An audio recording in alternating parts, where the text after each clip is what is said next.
Hey, it's Chris for AllEars TV and AllEars.net, and today we're going to see what happens when you take an Imagineer who's just trying to repurpose an animatronic from a closing ride in Disneyland and cross it with cycling 1 million gallons of water a day through an attraction. Yup, everybody in the boat, it's a wet one, and we're going to ride Splash Mountain.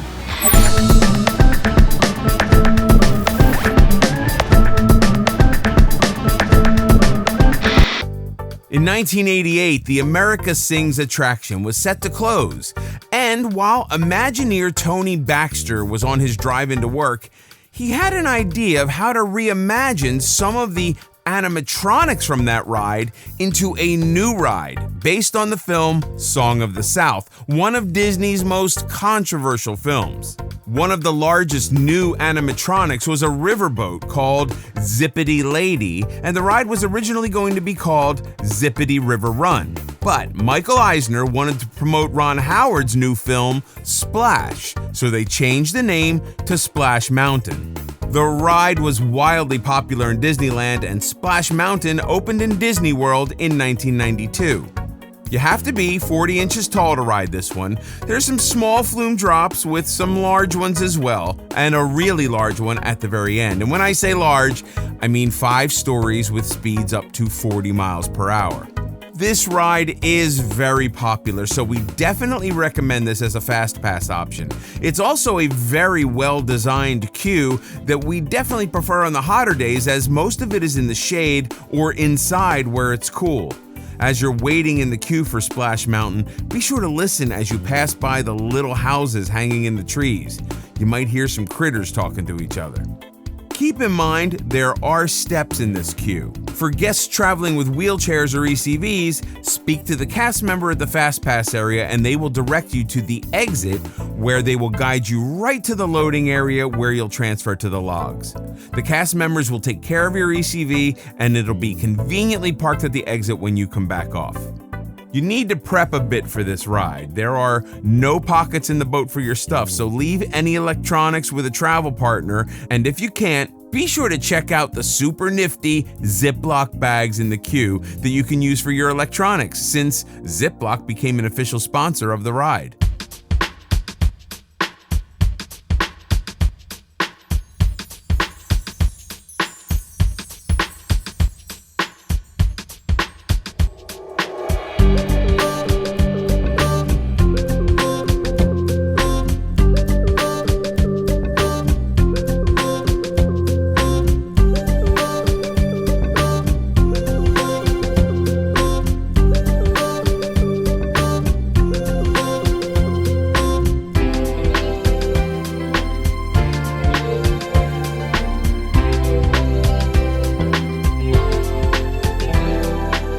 Like most of the boat rides, you need to step down into the boat and pull down the lap bar.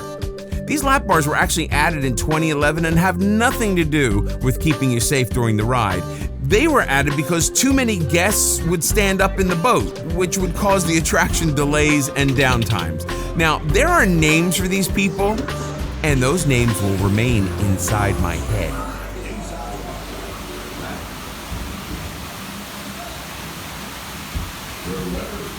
There's a few ramps or drops, whatever you like to call them. You might think they're the big drop, but that doesn't come for a while. Actually, you may get the wettest on the whole ride right here, and that's thanks to the other boats coming down the big drop. It all really depends on timing. I've gotten super soaked in this 20-second long segment, and it's worse if you're on the right side of the log.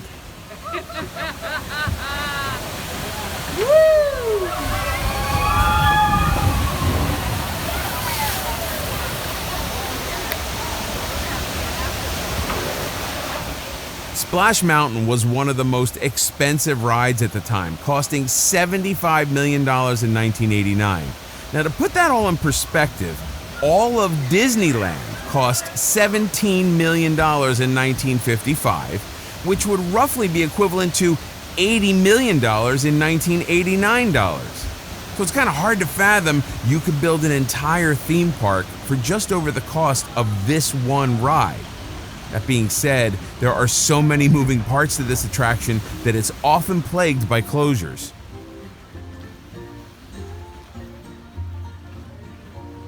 Also, take off your hat. I tell you this from first-hand experience. Going down the final flume, my hat said so long and thanks for all the fish, never to be seen again.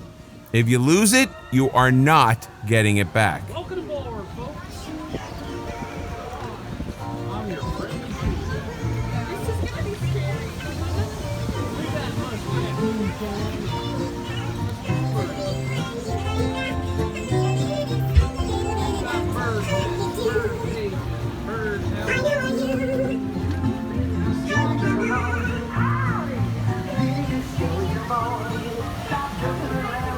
You can see Brer Rabbit's house here in the Briar Patch, hence why he wants to be thrown here later.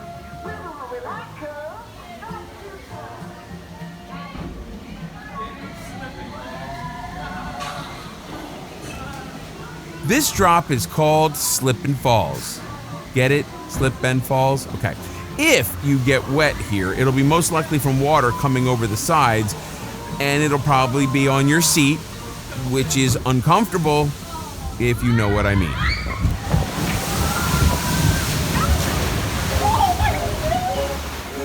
Yes, your butt's going to get wet. Splash Mountain, like Thunder Mountain before it, was designed to be controlled by computers. There are two main ride control computers which monitor the attraction. If the two computers don't both agree on the millions of commands being sent to the ride, they will stop the ride immediately.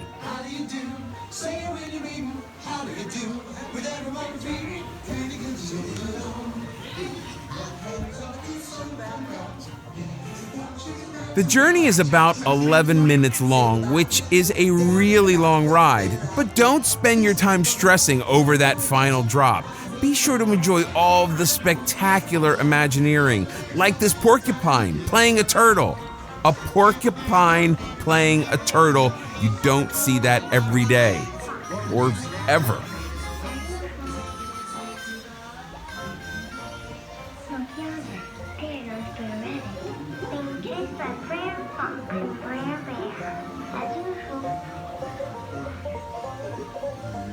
Brer Fox and Brer Rabbit are voiced by Jess Harnell, who played Wacko on the Animaniacs. Brer Bear is voiced by Nick Stewart, who is his original voice from Song of the South.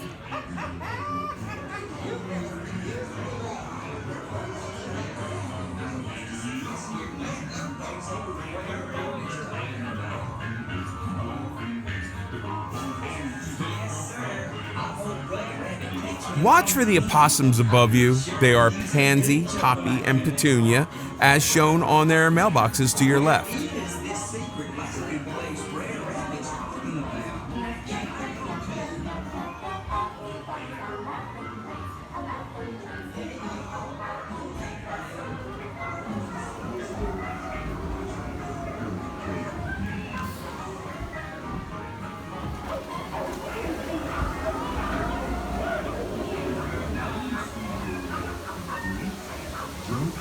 Here comes the second drop, and this one goes up and then down a few times.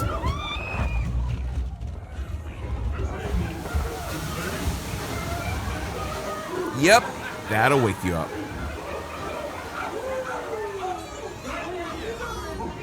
There are roughly 180 optical sensors throughout the mountain to monitor the progress of the logs. Splash Mountain was also built with an infrared intrusion system that alerts cast members if somebody steps outside of their log.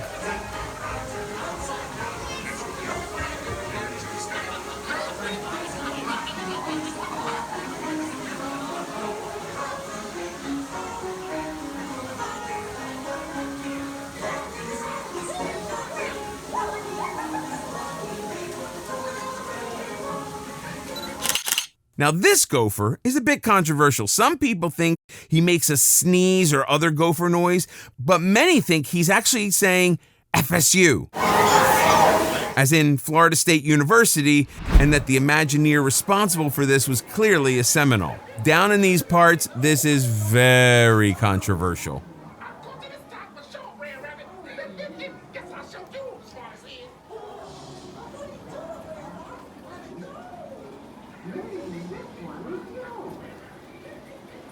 And here are some super creepy vultures, and this is how you know it's the real deal. Vultures equal death, right?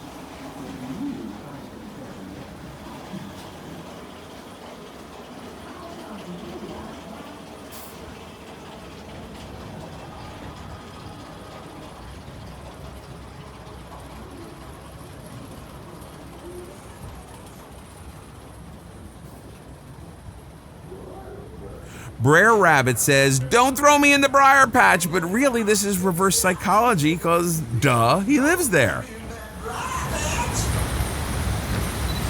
If you want to take your kiddo's mind off the big drop that's going to happen in about 3 seconds, you can point out right here the profile of a hidden Mickey.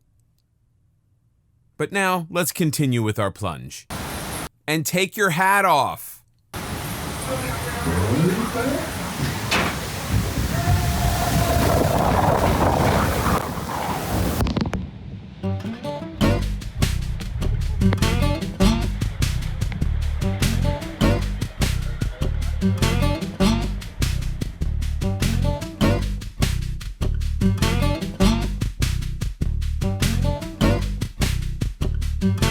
Another reason you always sit on the left is that if your log gets stuck here, you will get more wet from this waterfall.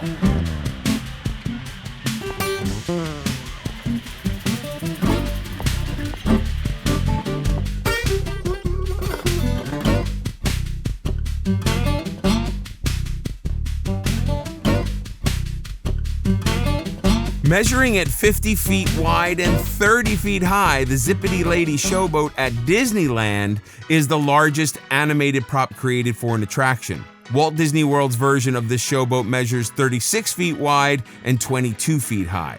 And when the train is running around the park and comes through the ride, you can see it through here if the timing is just right.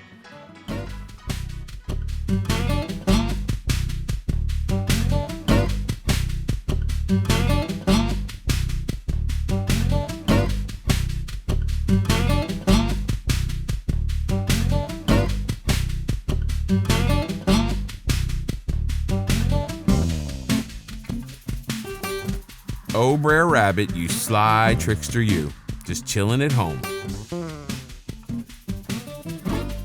Sometimes boats get backed up here because of unloading. Be a good guest and be patient.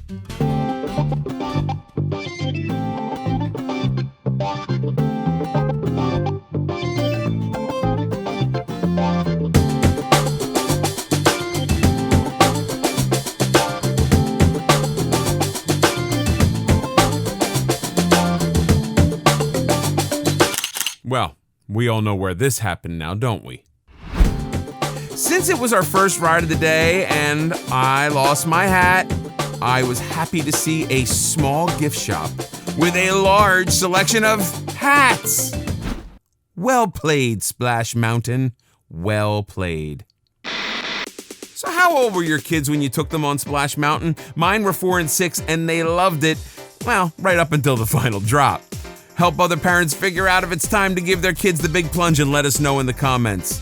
Be sure to visit AllEars.net where you can read other reviews, or better yet, you can rate and review this ride. And believe me, your reviews help a lot of people have a better vacation experience. Hey, if you like this video, click on that thumbs up.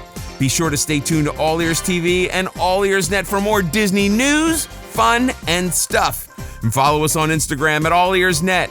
Want more ride videos? Check them out right here.